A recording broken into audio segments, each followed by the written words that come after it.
Battesimo del fuoco per Lascari, Cefalù ed Aspra, una di fronte all'altra per il primo turno di Coppa Italia Promozione Sicilia. All'andata si gioca allo stadio Elardo di Lascari con i padroni di casa che cercano di partire nel migliore dei modi per salutare al meglio la nuova stagione sotto la guida del suo nuovo allenatore Giovanni Comito. Le immagini a cura di Pietro Piazza ci portano subito nel vivo della partita. Qui colpo di testa tentato da Marco Clemente, che poi ci prova anche in sforbiciata ma non trova la porta. Dall'altra parte il tentativo è dell'Ascari Cefalù, con questo tentativo un po' svirgolato dalla distanza, da buona posizione per Camiolo. Poi l'azione che decide la partita, il recupero palla è di Johnson, poi il servizio per Danny Mocciaro che accende subito la miccia, spara il suo destro sotto l'incrocio, imparabile per il portiere ospite Carnevale, e allora si sblocca la partita al minuto 34. Il ritorno in grande stile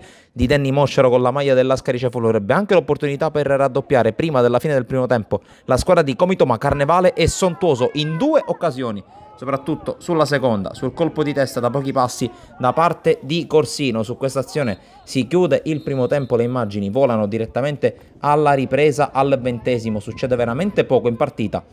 Qui Johnson riesce ad armare il piede di Corsino, poi Mocciaro, tutto defilato sulla destra, va a puntare, prova a mettere in mezzo, viene bloccato da un difensore dell'Aspra, ma ancora Mocciaro propone questo pallone, per poco non arriva Corsino dopo il mancato intervento di Kinsey. Poi altra azione sulla destra dell'Ascari Cefalù che lascia veramente poco spazio all'Aspra. Ci prova allora dalla distanza con un tiro dei suoi Pippo Tiscione, ma blocca Carnevale. Una delle ultime occasioni della partita ce l'ha Johnson, il quale sfugge a due difensori dell'Aspra, salta anche Carnevale, la porta è vuota ma non riesce a indirizzare verso la porta Johnson, e di fatto questa l'ultima azione della partita. Il Lascari Cefalù si aggiudica il primo round del primo turno di Coppa Italia Promozione Sicilia. Il ritorno sul campo dell'Aspra. Da Sportisir è tutto, alla prossima.